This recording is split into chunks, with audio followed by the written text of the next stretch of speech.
Bonjour à tous, bonjour à toutes, bienvenue dans une nouvelle édition de Dragon Mag. Après les défaites, Metz Handball a retrouvé la victoire face à Storhamar, une aubaine pour la confiance, tandis que d'autres gros clubs chutaient de manière assez surprenante. Ce week-end, c'est un déplacement à Buduknosh qui est au programme, nous en reparlerons avant de livrer une interview tournée avec Sabrina Novotná cette semaine. Ici, en plateau, je suis accompagné de deux camarades, à commencer par Maxime de Handmetz. Comment ça va Maxime ? Salut à tous, ça va super, merci. Le retour à la victoire, il fait du bien quand même. Oui, jamais plus de défaites d'affilée.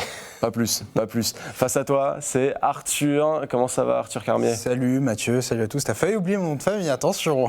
Non. Ça fait quand même quasiment 10 ans qu'on se connaît, Mathieu. Arthur Carmier de l'Ami Sport, c'est bon, on connaît sur Moselle TV, on est rodé. Je plaisante, bien évidemment. C'est très content d'être ici avec ce parfum de victoire qu'on a retrouvé tout récemment. À ta place, la semaine dernière, c'était Léna Granvaux, c'était pas la même ambiance, elle devait justifier un petit peu les deux dernières défaites.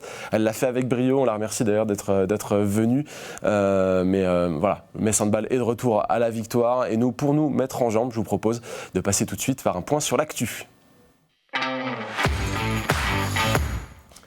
La semaine passée, je vous annonçais un match clé pour la saison de National 1 féminine. Les jeunes Dragons de Metz Handball se déplaçaient à Chambéry pour un match qui allait déterminer la tête de la poule 3.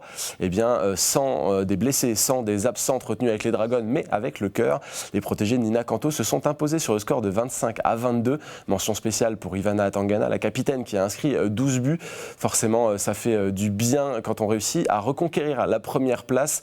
Une première place après laquelle elle courait depuis une défaite inaugurale à Yutz. Tout début de saison, forcément, c'est une excellente nouvelle. Le prochain match pour les jeunes Pousses Messines, c'est ce dimanche à domicile face au Strasbourg ATH. Dans l'actu, on retrouve également l'entraînement des Dragons ouvert aux abonnés et aux bénévoles qui a été organisé mardi aux arènes. C'est toujours un moment qui est attendu dans la saison avec forcément des moments de communion, des moments d'échange avec le public, les Dragons et forcément un petit peu de signature aussi. Maxime, tu as déjà pu assister à ces moments-là, un petit peu de communion ou pas du tout ? Non, malheureusement, pour raison professionnelle, je ne peux pas me rendre à ce... C'est vrai que les horaires sont un peu compliqués. Ouais, voilà. Mais j'aimerais bien, effectivement, ça a l'air d'être vraiment sympa. Ça peut montrer les efforts que les joueuses font en dehors des matchs. Ça permet aussi de rassembler le public et de créer du lien. Ouais. Voilà. C'est vrai qu'on parle souvent de l'intensité de l'entraînement, de la densité de l'entraînement à Metz Handball, etc. Là, c'est une bonne occasion aussi de le voir. Et ils étaient assez nombreux, on l'a vu sur les images, pour aller découvrir à quoi ça ressemble et puis prendre un peu la température de la dynamique des Dragons. Surtout après 2 défaites, une en championnat, une en Ligue des Champions et une victoire contre Storhamar. Voilà, on se rend compte un petit peu de la dynamique du groupe et comme le disait Emmanuel Mayonade récemment dans une conf de presse, le groupe vit plutôt bien, donc c'est une bonne manière de constater que rien n'est cassé malgré les difficultés récentes. Je reprends le fil de mon actu avec un événement qui a eu lieu mercredi. Le club PIO Handball ou P2H à Mont-Saint-Martin a inauguré le nouveau nom de sa salle et il a plutôt bien choisi puisque c'est celui de Sarah Bouktit. La pivot y a fait ses débuts avant de prendre son envol et rejoindre les jaunes et bleus au fil de son aventure. C'est plutôt une belle boucle de boucler, Arthur, que d'avoir pu inaugurer cette salle à Mont-Saint-Martin, là où elle a commencé. C'est c'est pas commun quand même à 23 ans d'avoir une salle comme ça, une structure en son nom et ça me laisse penser que son exemple pourrait pourquoi pas nourrir des ambitions, des rêves chez des jeunes enfants qui espèrent faire du handball leur métier un jour. Même un autre sport, hein, même si forcément c'est plus facile de s'identifier aux personnes qui pratiquent notre discipline. En tout cas, c'est une belle reconnaissance parce que ça montre que tout sportif a beau jouer dans tel ou tel grand club, on démarre toujours à la base qui est le sport amateur. C'est certain. Et puis, voilà, sans faire de politique, etc. Mont-Saint-Martin, c'est une ville où il y a des quartiers populaires, où il y a des personnes en difficulté, etc. Si le nom de Sarah Bouktit peut permettre de guider des jeunes vers le sport et vers le handball, et encore plus si c'est vers le sport féminin, ce sera une vraie réussite. Donc je pense qu'on peut saluer cette décision du P2H. Dans l'actu également, hors Metz Handball, c'est ce but fou obtenu par la JDA de Dijon pour sceller un match nul face à Viborg en European League. Vous ne rêvez pas, c'est bien l'arbitre qui permet à la balle de rentrer, mais au handball, l'arbitre fait partie du jeu. C'est tout à fait valide et ça fait les affaires de l'équipe de Clément Alcacer dans cette compétition. Messieurs, elle a fait le tour des réseaux, cette vidéo du but inscrit dans les derniers instants par la JDA Dijon. Qu'est-ce que vous en pensez de cette histoire d'arbitre qui fait partie du jeu ? Au début, je n'avais pas compris que c'était l'arbitre. J'ai vu ça sur Instagram. Je me dis, ok, pourquoi sur Instagram, c'est découpé un peu, on ne voit pas très bien. Pourquoi est-ce qu'on s'émeut de ce but-là ? Bon, le ballon a atterri sur la gardienne qui l'a remis dans le but, ça arrive fréquemment. Et en regardant 2-3 fois, ah ben non, c'était bien l'arbitre qui a mis ce but. Et effectivement, c'est dans les lois du jeu. L'arbitre est un élément de jeu neutre. On n'arrête pas le jeu lorsque l'arbitre touche le ballon. C'était comme ça au foot avant, jusqu'à ce qu'on change le règlement. On pourrait peut-être changer ce règlement-là parce que c'est quand même c'est pas banal surtout à ce moment-là du match d'avoir comme ça un but aussi polémique, même s'il est dans les règles. Ça arrive dans un timing en plus assez compliqué, dans une compétition assez forte aussi. Donc oui, parce que c'est pas sans faire offense à qui que ce soit, c'est pas en départemental que ça arrive quoi. Donc ouais, c'est peut-être une piste d'évolution des règlements avec cet exemple. Ouais, après Maxime, franchement, ça aide une équipe française, on va pas dire non là-dessus. Ah, c'est sûr que là-dessus, on va pas s'en plaindre. on va garder ça. Je retiens si jamais Metz Handball perd d'un but au Final Four à cause de l'arbitre. Ce serait cocasse. On va clore ici l'actu pure de la semaine et je vous propose de passer à notre récap. Et la semaine passée, nous avions 2 défaites à digérer. Forcément, ça a été un petit peu dur. Je l'ai dit, Léna Granvaux est avec nous et elle a permis de nous donner quelques éclairages. Et cette semaine, on se sent un petit peu plus léger avec la victoire des Dragons face à Storhamar. Maxime, ça n'a pas été parfait pour les Dragons. On sait que Storhamar, c'est une équipe qui est toujours un petit peu difficile à manier, mais retour dans la case victoire et ça fait du bien et c'est mérité. Effectivement, je trouve qu'on a toujours un peu de mal en France à jouer les équipes nordiques. On a bien pu le voir aussi avec Brest qui a pêché ce week-end-là. On peut être critique sur beaucoup de choses, beaucoup d'erreurs, que ce soit des pertes de balles, des tirs à côté, les stats offensives et défensives sont un peu meilleures que au premier match, mais plus de buts de marqués de chaque côté. Le contexte est aussi très pesant, on sort de 2 défaites. La pression sentait, pour lancer la machine. Ouais. Les joueuses ou même l'entraîneur, ça sentait qu'il y avait une certaine pression pour ce match, quoi. Et en plus, on ajoute à ça des blessés et des joueuses diminuées à cause de maladies, quoi. Donc un sacré contexte quand même. Ça fait beaucoup. Et ceci dit, on ne va pas bouder cette victoire qui fait du bien. J'ai franchement beaucoup de choses à dire sur ce match, notamment le fait qu'on ait eu beaucoup de mal offensivement à mettre des buts. On cherchait désespérément Sarah pour pouvoir marquer. Elle termine meilleure buteuse encore une fois. Mais j'aurais aimé voir un peu plus de tactique en fait, avec la base arrière, même avec les ailes. Là, on essayait vraiment tout le temps d'essayer de chercher Sarah pour qu'elle puisse marquer.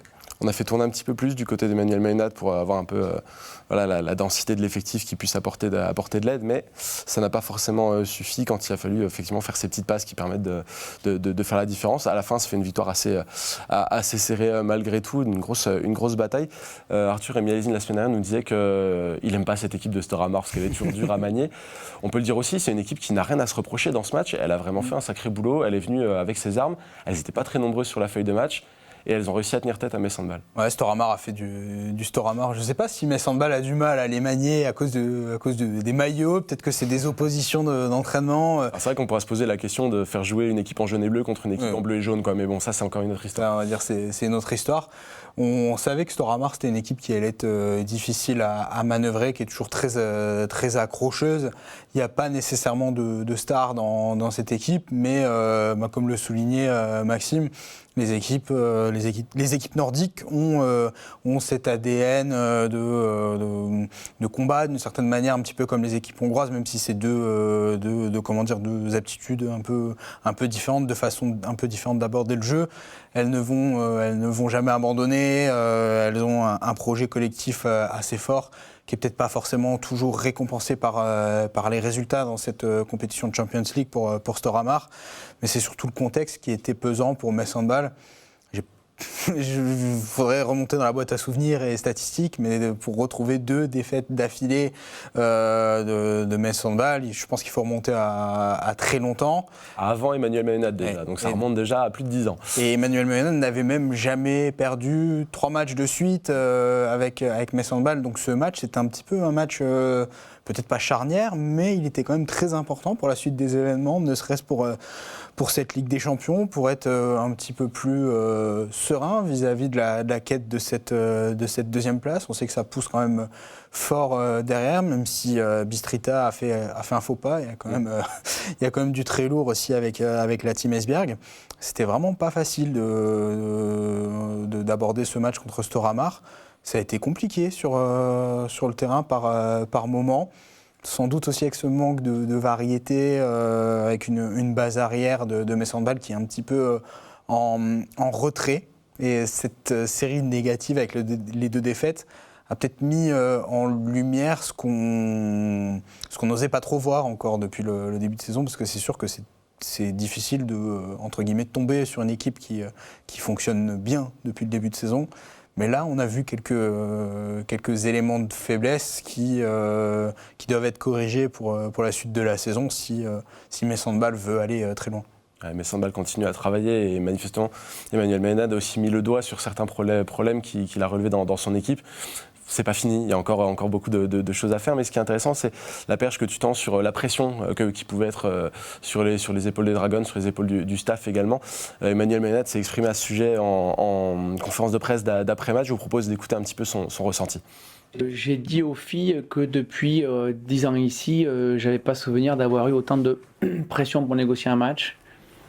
Parfois, ça se joue loin des titres, ça se joue loin des récompenses, mais ça se joue plutôt dans l'honneur, la fierté, la capacité à prendre le rebond quand il se présente à nous. J'ai essayé de faire entendre aux filles que parfois on n'était pas défini par ce qu'on perd et où ce qu'on a perdu, mais surtout sur notre capacité à aller le rechercher progressivement. Et donc j'avais beaucoup de pression, aussi corrélée au fait que, sauf erreur de ma part, 3 défaites d'affilée, je ne les ai pas vécues à Metz. Les 2 oui, Final Four par exemple, sauf que derrière il y a eu un rebond. Et voilà, il fallait vivre avec, mais en même temps, je trouve que c'est agréable d'avoir cette tension-là, d'avoir cette excitation-là, d'avoir cette peur du vide en se disant si je perds là, on peut assurément commencer à parler des problématiques de jeu, parce que j'allais dire le groupe vit bien, mais on n'a pas de problème, on est OK avec ça, il n'y a pas de souci, on est assez tranquille, mais on peut parler de problèmes de handball, quoi. Et à un moment donné, quand tu perds 3 fois, il y a la remise en question des adversaires, bien évidemment. C'est sûr qu'on aurait rejoué un match, une équipe plus qualitative encore, on aurait passé à travers, mais en même temps, si on n'avait pas eu cette série avant, ça aurait été pour nous, mais en tout cas, on était dans un énorme, moi personnellement, énorme moment de tension, et pour paraphraser, sauf erreur de ma part, Christophe Furios, quand les temps sont durs, les durs avancent, quoi. Donc il fallait que ce soir on puisse l'être. Maxime, on sent qu'Emmanuel Ménade, alors c'est pas une surprise, s'est posé pas mal de questions dans les jours qui ont précédé le match, et qu'il y avait vraiment besoin d'avoir des réponses sur le terrain lors de cette rencontre contre Storhamar. C'est sûr, on n'a pas l'habitude, comme on disait, d'avoir des défaites d'affilée comme ça, donc il a dû se remettre énormément en question. On connaît l'exigence de Manu sur ce point-là. Après, il a réussi tant bien que mal à gagner ce match, finalement. C'est vrai qu'on est critique, mine de rien, sur ce match, mais il y a quand même des choses positives aussi à voir, notamment sur certaines joueuses. Je pense à Léna Granvaux qui sort un match énorme en passes décisives. Je crois qu'elle fait 9 passes décisives sur le match. C'est ce qui est fou. Ça fait partie de ces stats qui sont un petit peu invisibilisés en Champions League et même en championnat, qu'on a du mal à collecter, mais en vérité, c'est énorme. Voilà, et comme aussi avec Xenia Smith, qui a fait un énorme match en défense. Et aussi l'entrée de Novotná, il a osé la faire entrer en première mi-temps, chose qu'il n'aurait pas fait jusque-là, mine de rien, et qui nous sort un super match. C'est vrai qu'il y a ce côté juste sur Novotná où on a ce phénomène un peu Cléopâtre Darleux Final Four l'année dernière, où Emmanuel Ménade a gardé Cléopâtre Darleux sur le terrain jusqu'au bout en se disant à tout moment, c'est une joueuse de classe mondiale, elle va renverser la tendance et repartir de l'avant et nous faire les stops qu'il faut. Et ce sont des stops qui sont faits par les grandes joueuses dans des grands matchs, etc.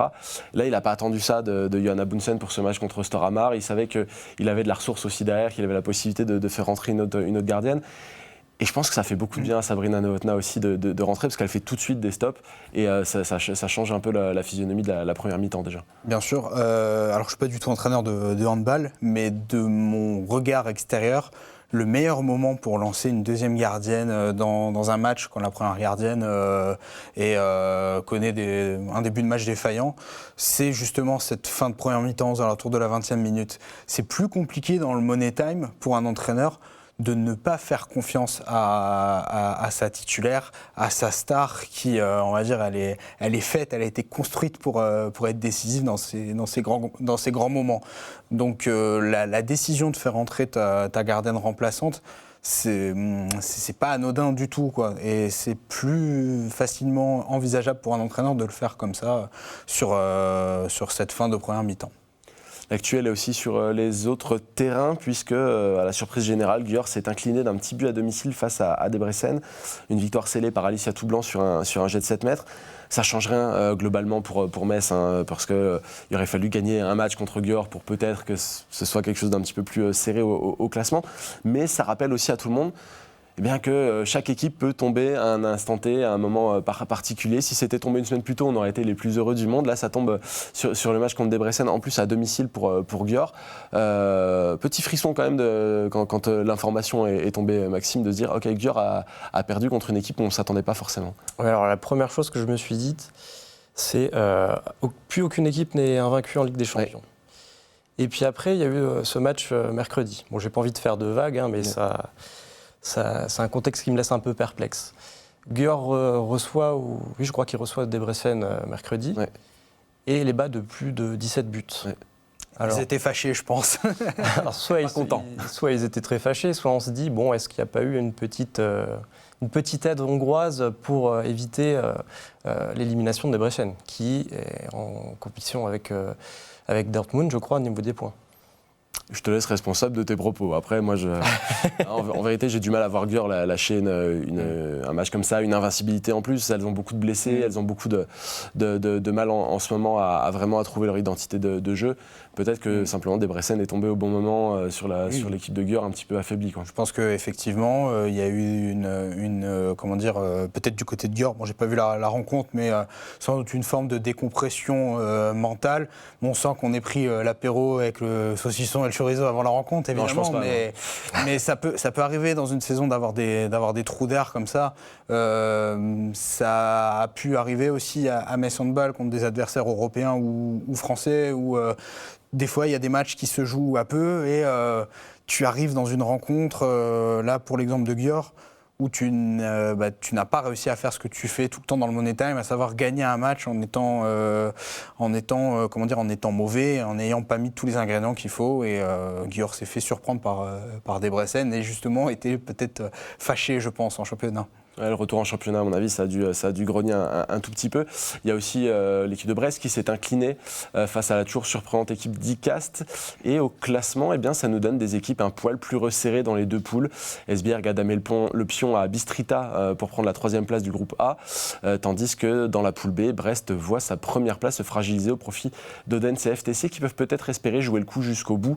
Ça nous promet une Champions League qui va être assez intéressante jusque dans les derniers instants. Tout ça, cette phase de groupe va être intéressante parce qu'il y a des places à prendre, que ce soit en qualification directe en quart de finale ou pour la phase de play-off. On va voir ce que ça raconte.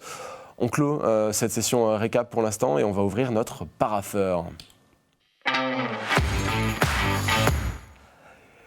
Et ce parapheur, on ne devrait plus en avoir forcément beaucoup besoin puisque tout ou presque est désormais connu de l'effectif 2026-2027 de Metz Handball depuis les annonces lundi des départs de Xenia Smith et Tyra Axner. Concernant l'Allemande, Maxime, on s'y attendait fortement. Son nom circulait depuis déjà quelques temps du côté d'Odense, la super team, j'ai envie de dire, d'Odense pour l'année prochaine, parce qu'il y a vraiment un recrutement XXL qui est en train d'être fait de ce côté-là. Qu'est-ce que tu penses de cette officialisation ? Ça y est, c'est fait. Bon, forcément, je suis triste. Moi, tout le monde sait que j'adore Xenia. Ceci dit, Un peu moins que la première fois qu'elle est partie, parce qu'effectivement, on s'y attendait.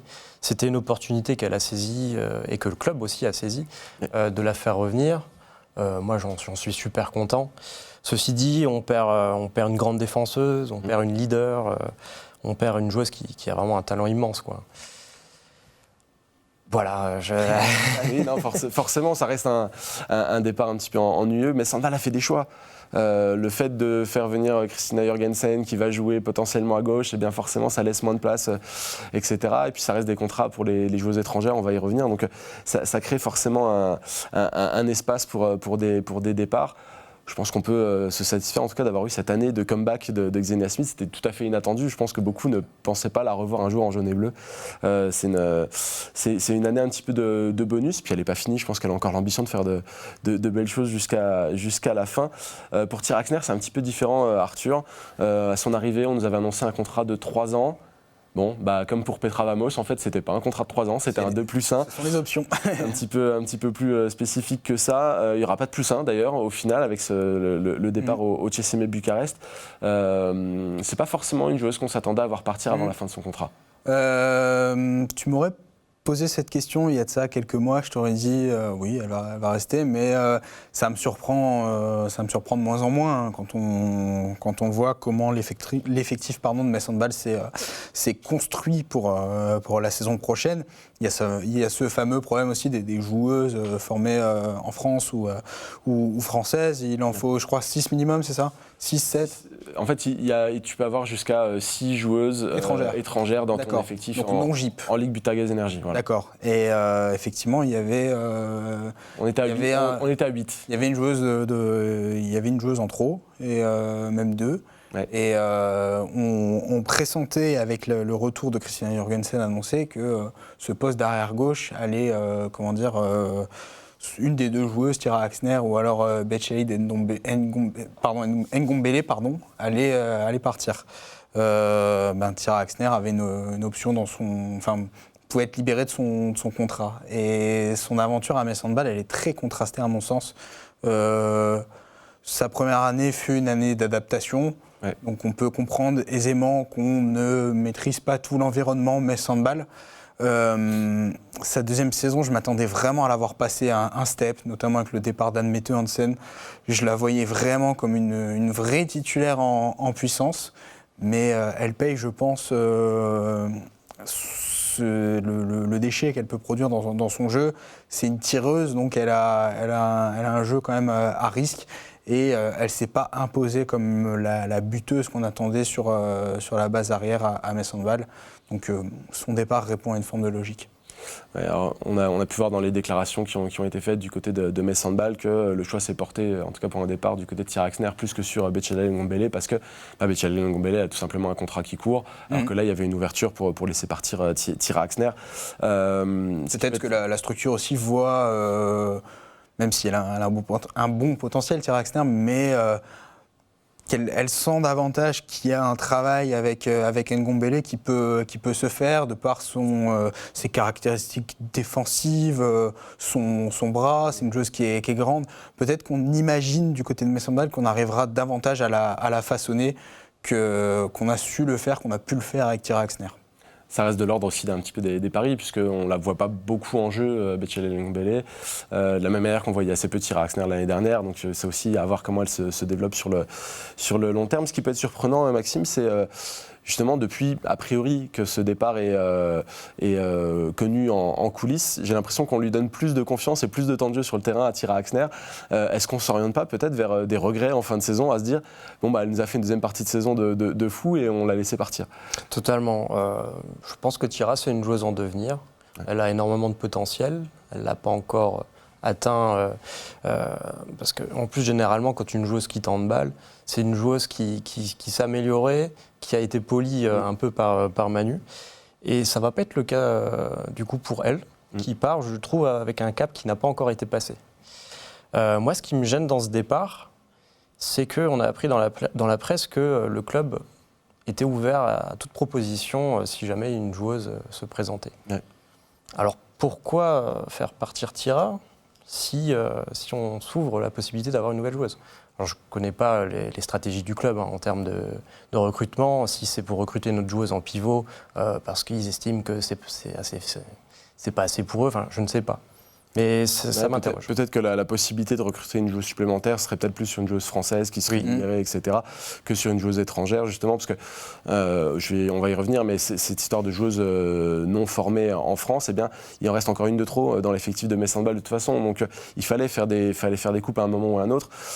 Metz Handball devrait s'en accommoder en choisissant à chaque fois une joueuse qui ne participe pas à la rencontre, en tout cas en Ligue Butagaz et Énergie. On peut regarder le visuel. On a Bechaïdel Ngombele, on a Christina Jorgensen, on a Petra Vamosh, Lindy Tchatchet, Anna Albeck, Gabriela Morici et Sabrina Novotna. On en a donc 7 pour 6 places dans le championnat français. Forcément, ça amène des choix particuliers. J'ai tendance à penser que si il doit y avoir un renfort d'une quelque forme que ce soit, ce sera plutôt sur une joueuse française, ou alors, à l'image de ce qui a été fait avec Xenia Smith, ce serait peut-être sur un format de joker si jamais il y a une blessure ou une absente, ce qui nous amènerait à faire des choix un petit peu particuliers du côté de Metz Handball.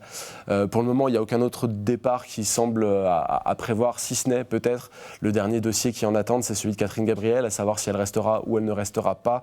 Pour le moment, elle nous avait dit ici qu'elle laissait son agent gérer ça de son côté. Forcément, cette rotation à 3 gardiennes ne l'arrange pas du tout puisqu'elle n'a pas de temps de jeu.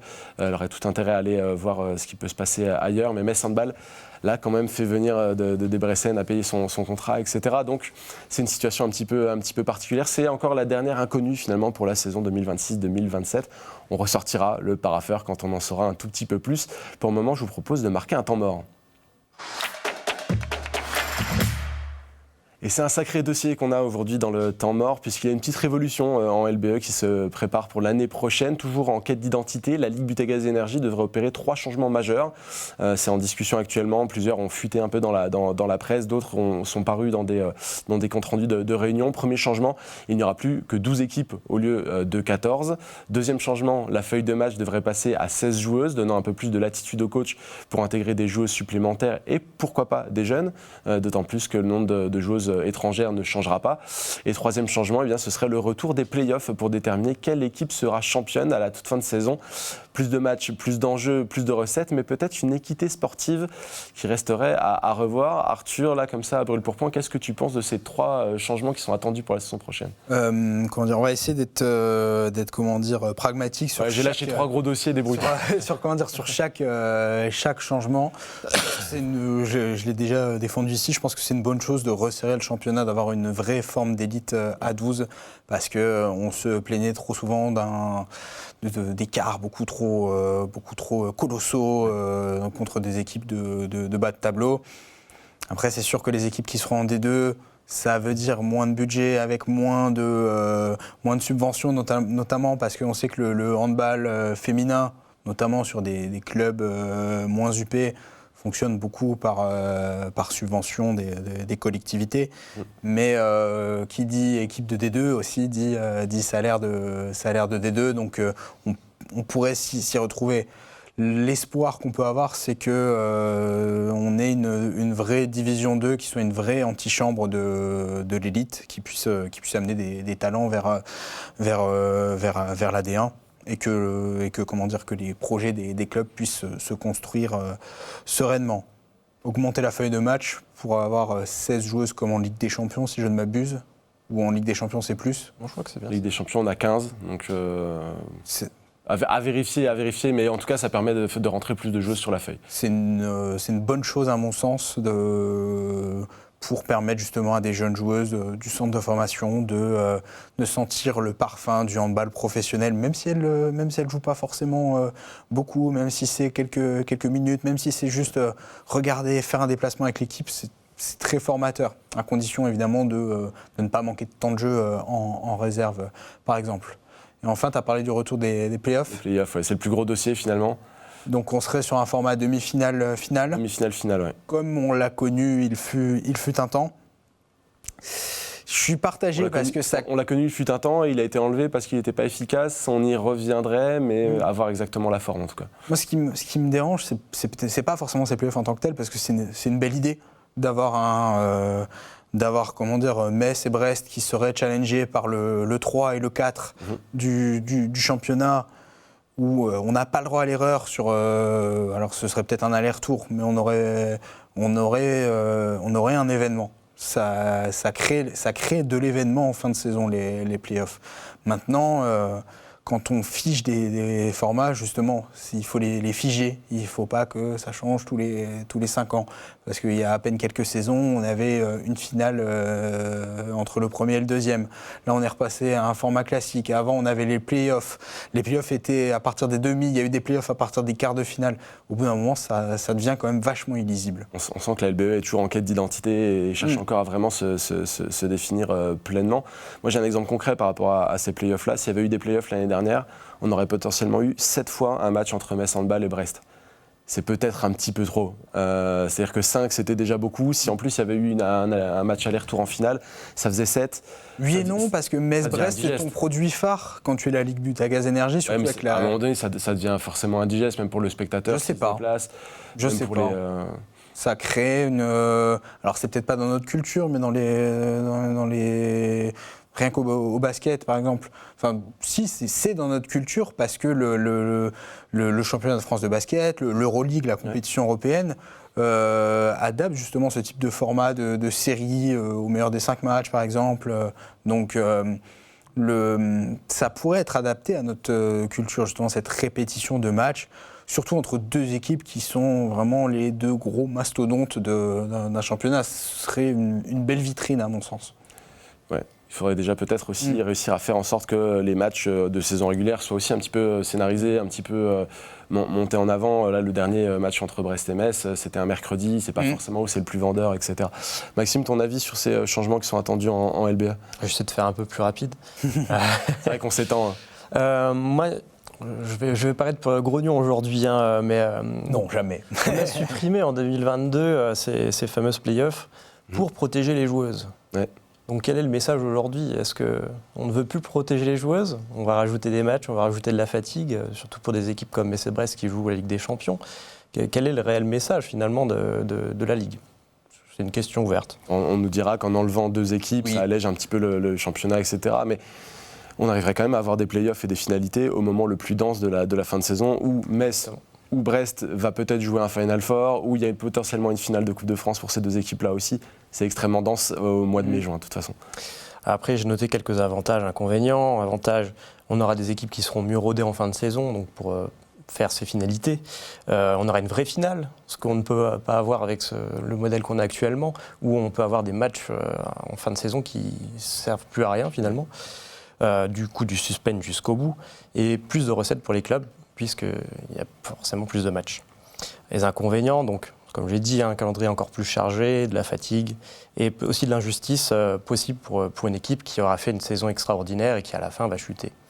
100% de victoire sur la saison, mais un match aller-retour qui remet tout en jeu. Ça, exactement. C'est un des arguments qui a souvent été mis en avant par Brest comme par Metz d'ailleurs, pour annuler les playoffs il y a quelques années en arrière. Si on peut éviter d'avoir des mois de janvier comme ça aussi colossaux et d'avoir un calendrier plus lisse, parce que c'est vrai, nous, on regarde tous les matchs qu'on peut, on va aux arènes, on regarde la télévision, mais pour la personne qui suit plus sporadiquement le handball, elle va pas avoir de gros événements pendant quelques mois, et là sur quelques jours en janvier avoir beaucoup de contenu, si je puis dire, handballistique à dévorer, c'est compliqué aussi. Alors c'est pas une excuse pour justifier la défaite de Metz à Brest, mais vraiment d'un regard extérieur de spectateurs. C'est dommage d'avoir tous tes gros matchs sur la même période. Il faut être aussi vigilant et attentif à la publication des calendriers. C'est ce qui avait été pointé en début de saison. Metz Handball avait un petit peu fait modifier son calendrier un peu en dernière minute parce qu'il y avait une succession de matchs extrêmement importants à l'extérieur qu'il fallait négocier, alors que d'autres équipes n'avaient pas forcément l'équité des calendriers. C'est extrêmement compliqué quand on prend en compte le championnat, la Ligue des Champions. La Coupe de France, quand elle peut se rajouter au milieu de tout ça, ça peut ajouter des calendriers assez délicats à gérer. D'ailleurs, actuellement, pas mal d'équipes sont en train de disputer les qualifications sur la Coupe de France, et ça rajoute aussi des matchs à des équipes qui sont déjà en tension, donc avec parfois de la joie, parfois de la difficulté et des blessures, donc à travailler encore et toujours. On va voir quelle sera la formule qui sera choisie par les instances pour ces différents dossiers, notamment celui des playoffs qui laisse quand même un petit peu perplexe. Faire revenir quelque chose qu'on a annulé il y a seulement quelques saisons, c'est toujours un petit peu bizarre. Il y a peut-être autre chose à trouver pour dynamiser tout cela. Pour le moment, je vous propose de faire un petit détour sur les terrains parce que quand même, ce week-end, il y a un match à jouer. C'est parti. Il y a eu le match d'après, et bien voici le match d'après, celui d'après. Metz Handball se déplace ce dimanche à Podgorica au Monténégro pour défier Budućnost, une équipe qui a été assez largement battue au match aller avec un plus 20, 38-18, mais qui s'est découvert un petit rythme depuis quelques temps. Il y a eu ce nul contre Esbjerg juste avant la trêve, une victoire contre Bistrita au retour et une courte défaite contre Dortmund la semaine dernière. Attention forcément à ne pas se prendre les pieds dans le tapis. Maxime, qu'est-ce que tu penses de cette équipe de Budućnost ? Est-ce qu'elle peut poser des problèmes à la version actuelle de Metz Handball qu'on a vu peut-être un peu encore en train de se chercher depuis ses défaites? C'est une équipe qui est capable de gros résultats à domicile, comme tu l'as dit, avec ce fameux nul face à Esbjerg. C'est quand même assez inattendu, on ne s'y attendait pas forcément. Après, plutôt une bonne nouvelle, on arrive avec une victoire, donc peut-être que ça a permis aussi de remettre à zéro mentalement. Il y a possibilité de faire quelque chose, je pense, là-bas. Il n'y a pas de réelle grande star. Oui, mais Metz Handball part quand même favori dans cette compétition. Il faudra faire attention à Armelle Intégré, qui est une très bonne gardienne, aussi à Gorbic. Oui. Et voilà. L'inusable. Comment ? Inusable. Oui, c'est vrai. Il y a quelques noms intéressants, notamment au niveau du scoring dans cette équipe. Moi, j'ai noté Ivana Godek qui a mis 44 buts cette saison, Itana Grbić qui en a mis 32, Jelena Radivojevic qui en a mis 40, Jelena Vucevic qui en a mis 48. Forcément, il y a quelques bras dont il faudra se méfier. On a aussi parlé d'Armelle Intégré, forcément, dans les buts qui continuent de faire de très belles choses.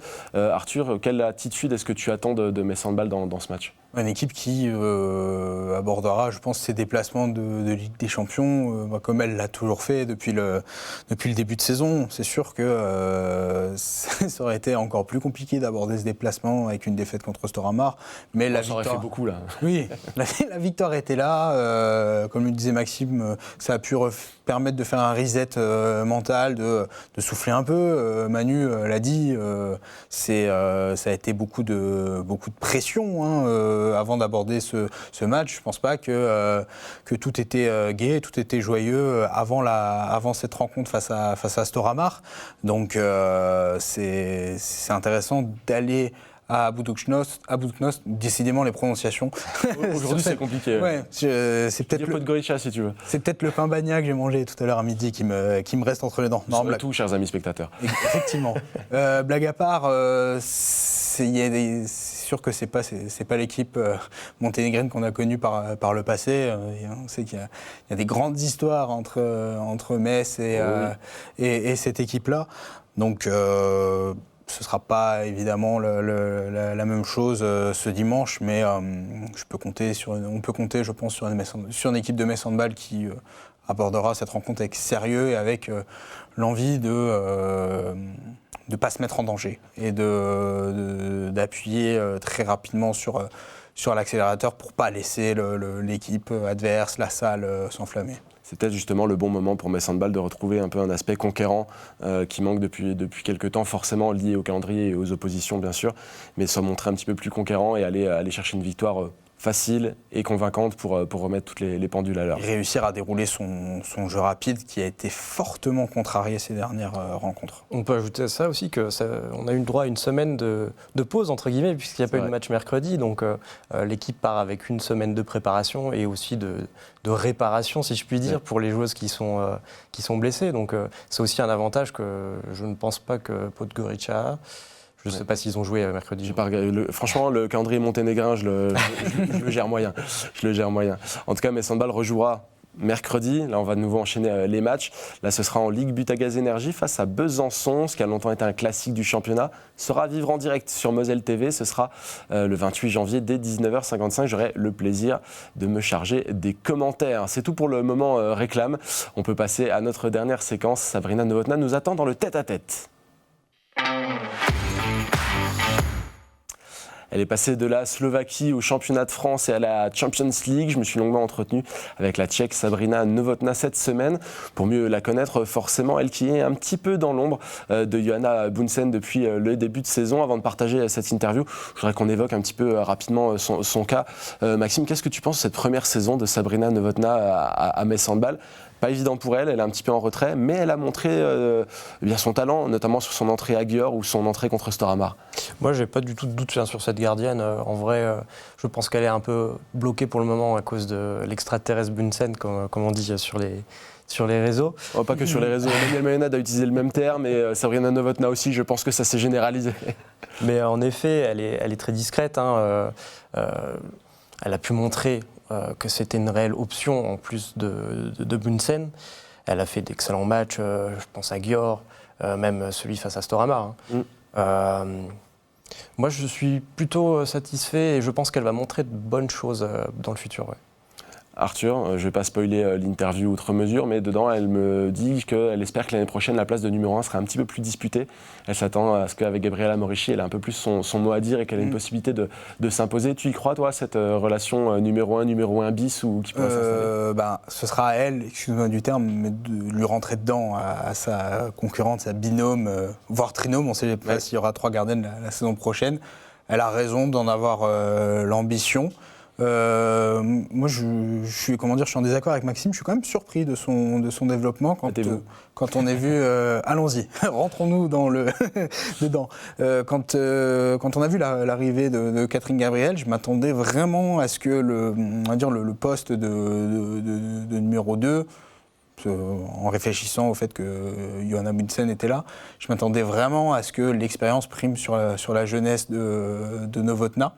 Et c'est déjà fort de sa part de s'être établie comme ça dans cette hiérarchie des gardiennes.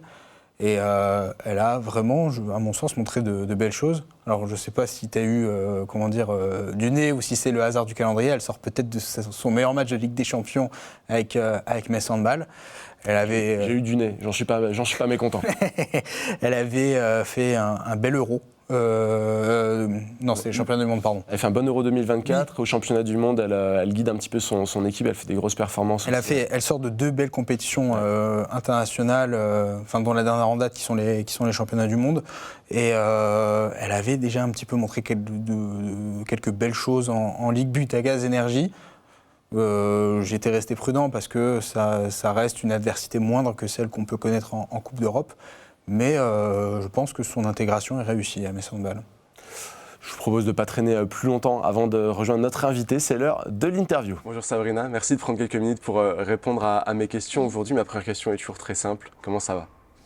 I'm good. I am really happy that we rebound back to I hope, the winning series. And of course, this weekend match will be really hard because Budućnost make some great results last time. So yeah, it will be tough. But for me, I'm good and I'm happy to be in the Mets. Tu es à Metz depuis l'été dernier. Comment est-ce que tu te sens dans cette nouvelle vie qui se déroule pour toi? It's still for me surreal, It's like, oh my God, I am in Metz, I watched Metz in TV last season and I was, oh my God, Champions League. One time I want to play at least one match in the Champions League. And now I'm here and I'm playing matches. I'm playing against Győr, Esbjerg, the teams. I watched them Final Four. I went to the Budapest like visitor and I hope this year it's possibility for me to go there. So it's still, for me, it's amazing, yeah. Jusqu'ici, quels sont les moments qui ont été les plus importants de cette première saison à Metz, les moments qui t'ont fait dire waouh, c'est quelque chose d'important ce que je suis en train de vivre? I think it was the first match of the Champions League when I went with team to Esbjerg, because, summer preparation, it's hard, but you are still training and the matches are friendly matches. But when I stand in Esbjerg and I heard the Champions League anthem, I was like, okay, this is it and I am here. And I had, wet eyes from that. I was so emotional and I enjoy it and I hope that I can do more here and prove myself, When you talk about the Champions League anthem, I hear it in my head. Revenons aux origines une minute pour comprendre un petit peu mieux qui tu es. J'ai lu que tu avais commencé le handball à l'âge de 7 ans à Prague. Est-ce que tu es tombée amoureuse du jeu très, très rapidement? Est-ce que tu as toujours été une gardienne? Parle-nous un petit peu de ça. Yeah, I started at 7, but at the same time I did like, you know, like the girls, like Dragon girls are the cheerleader. Cheerleaders, And okay. it was between the handball and that because I had a lot of trainings with both of them, and my mom, I still remember the situation when I stand in my kitchen and my mom, okay, what do you want to do? Because I need to choose something. I was like, oh, of course I want to do handball. For me it was without the questions. And yeah, I wasn't the goalkeeper at the first. I think I started be like full-time goalkeeper because when you are young, you are changing. But I started be goalkeeper, I think around 11 years old, and from that I'm still in the goal and I enjoy it because I had a little bit injury with my knee when I was young. So it was like, okay, go to the goal because I need to do some operation, and it was maybe easier for the coaches that time because they don't understand handball that much, because they don't know that the goalkeeper in the handball, for them the knees are really important and can be injured easy. So yeah, I'm goalkeeper from 11, and I hope I will be goalkeeper till the end of my career. Oh, but you never know what happens. I'm not sure you're going to be a line player to... I think I can be wing, no? Look at me. Maybe. Maybe. Qu'est-ce que tu peux me dire de ton parcours vers le handball professionnel? Tu es passé par Baník Most, Asena Kinsvart. Comment était ce voyage dans le handball vers le monde des pros? Est-ce qu'il a été facile? I think it's a similar journey like the girls from here, from the center, the academy, because, academy, the Deformation. Center de Formation, yeah, it's academy, and from when I was 15 years old, like the Baník Most is the best team in the Czech Republic. They come to me and they ask me if I want to enjoy the academy. But first time I was like, oh, leave my hometown, you know, leave Prague. And first time I was like, oh, but I went there and I spent there all my high school years because it's really tough there. You train during the school, you are in school till 5 because you need to train during the day with the A team, and after training again. It was really tough times, but it's for me to the person who I am now. But after, when I finished my degree, I got opportunity to go to the Slovakia to play in Shala. That's one of the best team in Slovakia, but we play same league. And at the time I was second goalkeeper in the A team of Baník Most, and I want to be number one. Every time I want to be number one. And when you are 18, okay, go, and they took me like number one, and it was, I think, the key point of my career, because when you are 18 and you are number one in that big team, it's something. And after that I injured myself and I was out for 1 year. And it was a very tough time because the coronavirus started and everything, so I need to come back to the Prague and be in the school. And at that moment my coaches came from Hazena Kincsvart, and from the time I was there, and 2 years in Hazena Kincsvart were really good for me, and everything is about Delenka Černá, you know, she was amazing. But I met her when I was 15 with the national team, you know, the junior national team, and from that we were in the contact, and she learned me so much about handball. Not just about handball, but how, like, she make me person who I am, you know, now, because she learned me how to behave, you know, she was like my second mom, so it was great. Tu as parlé de tes blessures, tu as même été opéré de tes deux genoux, c'est assez rare à un âge aussi jeune. Est-ce qu'à un moment donné tu as douté de pouvoir réussir à aller dans les grands championnats, ou est-ce que ça a été toujours ton état d'esprit d'aller toujours plus loin? Every time, never when I get my injuries, every time I think about that I will come back and I will be better. So for me it's without the questions, you know.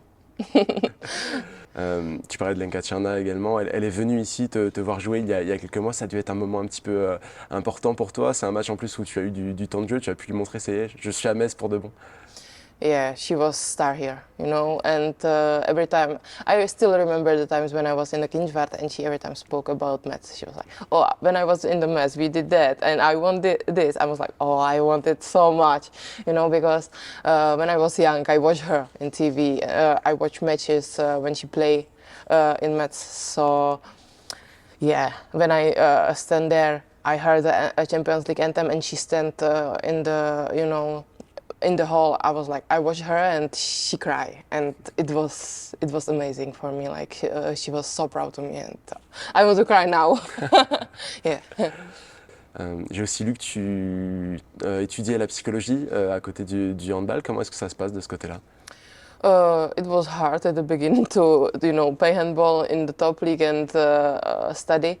But yeah, it took me 6 years, not 5, because normally you study 5 years. But I finished my degree, and I hope that one time maybe I can do it, because you never know what happened in handball, and you cannot play it all your life. So for me, it's like my side quest, and now I'm fully focused on handball. Connaître beaucoup de choses en termes de psychologie, ça a peut-être pu t'aider aussi à naviguer dans les émotions d'une carrière de joueuse professionnelle. It helps me a lot because I'm an emotional person, So yeah, It's a good thing. Yeah, it's a good thing, but sometimes I am more thinking with my heart than my brain. But when I study, I need to more think with my brain than heart. So now I am something in the middle, and it helped me a lot. For example, at the beginning of the season, it wasn't that easy, like it might seem, but it wasn't. It was really hard for me and for Kati, and now I learn how to work with that and how work with the situation, what happened. So, yeah. I'd like to talk about your national team for a minute. On a personal level, you had a great Euro 2024. In the World Championship, you tried to input your new experience to the team, but it's not easy to get results from a team standpoint for now. How does it feel so far to play for Czech Republic? I'm proud to be Czech, I would never change my passport. I had opportunities now to change my passport. They want me to you can tell the better ranking team because of the Olympic Games, but I said no. And I still believe in our team. We have a very young team. I'm still a young goalkeeper. I think we were the youngest team in the World Championship now, and with my personal feelings about that was I made good. Because I was after group phase, I was top goalkeeper, same in the Euro. So for me it was good, but I was so sad because every match we were so close to make something. We play against Sweden, it was by 3 or 4 goals. Against Brazil, 45 minutes we were up, and after that we lose by 6 or 7 goals. So we need to little bit take more, I don't know how to say it, we need to learn from our mistakes. We need to more girls in better leagues because 12 or 13 girls from our team were girls from Czechoslovak league. And how you can compare with someone who had Bruna de Paula in your team, So yeah, it will be tough for us, but next year we have Euro in home, and I hope we learn something from that. J'ai en tête une interview que tu as donnée après un match où tu étais en train de pleurer. On sentait vraiment que ça venait du cœur, que tu voulais vraiment que cette équipe se développe, que tu voulais que les joueuses aillent dans des meilleures ligues et que le handball tchèque puisse aller plus loin pour avoir forcément ces résultats à la maison lors de la prochaine compétition. C'est quelque chose qui te tient vraiment à cœur dans ton parcours. Yeah, that was really tough times for me. I still remember it because, at that match I was so mad at girls because I felt that we didn't do enough. And I took so many shots, and I was so mad that we didn't get in the very bounces ball. And I was so mad. I was like, oh my God, what I can do more? Because every time when I am speaking like that or thinking like that, I am starting with myself. And I was so mad, and other hands I was so frustrated because it was again, we can go for the better results, but we don't know how. I think we need to find the key how. And after that match, in that match I injured, and it was really hard for me because I'm the person who read comments, and the people think that because they saw the interview, what you spoke about, that something happened in the team and I was getting out because I said the truth, and I was so frustrated because I said it true, but it was because I injured and people start searching things, but they wasn't there, you know. I was just injured, and I hope that everyone now know that it wasn't that federation wants to do something or trainers, because I have really good relationship with trainers, like with Tomáš Hlavatý. He enjoy the Brest next year, so yeah. This is what I If want. people don't know, now they know. Now they know for sure. Because you just told me, so it's all good. Jouer dans les meilleurs clubs du monde, dans les meilleures compétitions, ça veut aussi dire jouer dans un monde très compétitif. Ici à Metz, vous êtes 3 gardiennes. Il y a un ranking assez établi. Il faut se battre pour gagner des minutes sur le terrain. Comment est-ce que tu vis avec ça, toi qui disais tout à l'heure que tu voulais toujours être numéro 1? It's still hard because I fight all my life, you know. I love it. I love it to fight for the position, but okay, now is position Johanna is number 1. There is the fight is close, but it's still their fight for me and Kati, and I'm fighting, and I'm the fighter, and I will fight.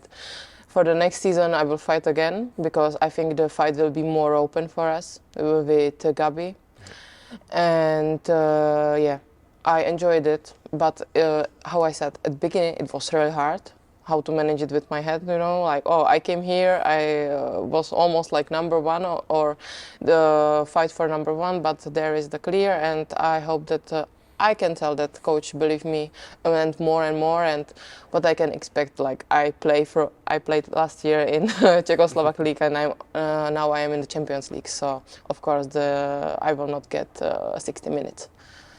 Il y a quelques jours, tu as eu l'opportunité de rentrer dans un match avant la mi-temps. C'est une opportunité assez rare où Johanna Bunsen n'est pas forcément bien dans son match, et tu as réussi à faire des arrêts assez rapidement. Ça a dû être une bonne sensation pour toi que de jouer contre Storhamar.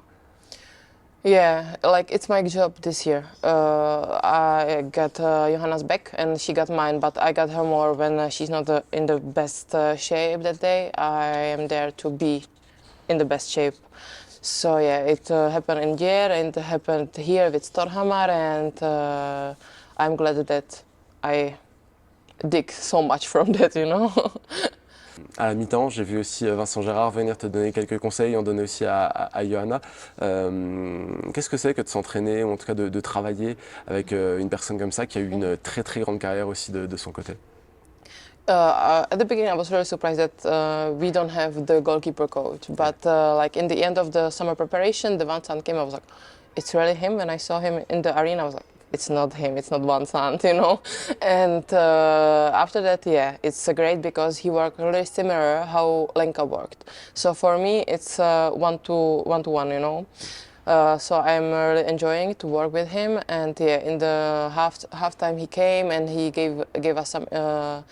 Advances about the players, and he just told me enjoy it and just be you know, you are a great goalkeeper, you don't need to be or do something more.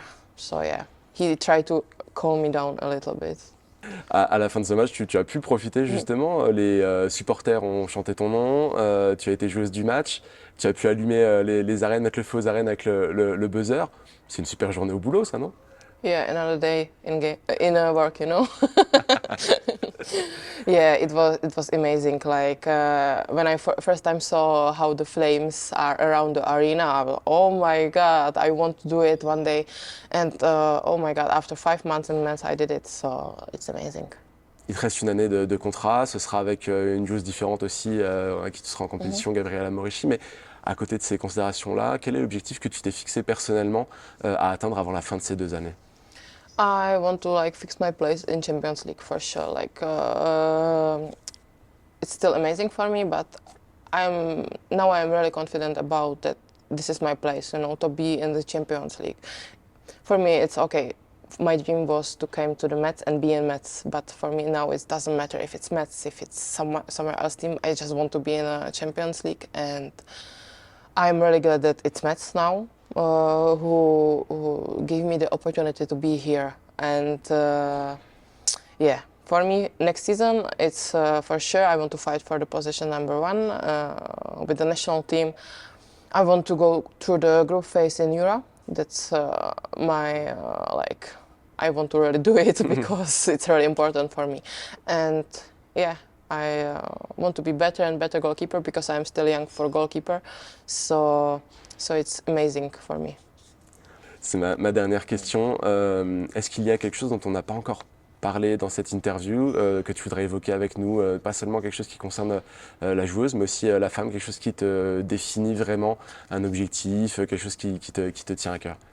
Trust yourself because, you know, so many people in my life tell me that, oh, from the Czech league, you don't have chance to go on the top league. And I did it. Didn't go through the Germany or something. I go directly from the Czech to the one of the best team in the world. And just trust yourself. And it's every day when I wake up, I'm like, oh, this was my dream and I am living my dream. So I'm so glad that I get the opportunity, and I trust that so many people have that opportunity, but they need to just catch it and go with the flow a little bit.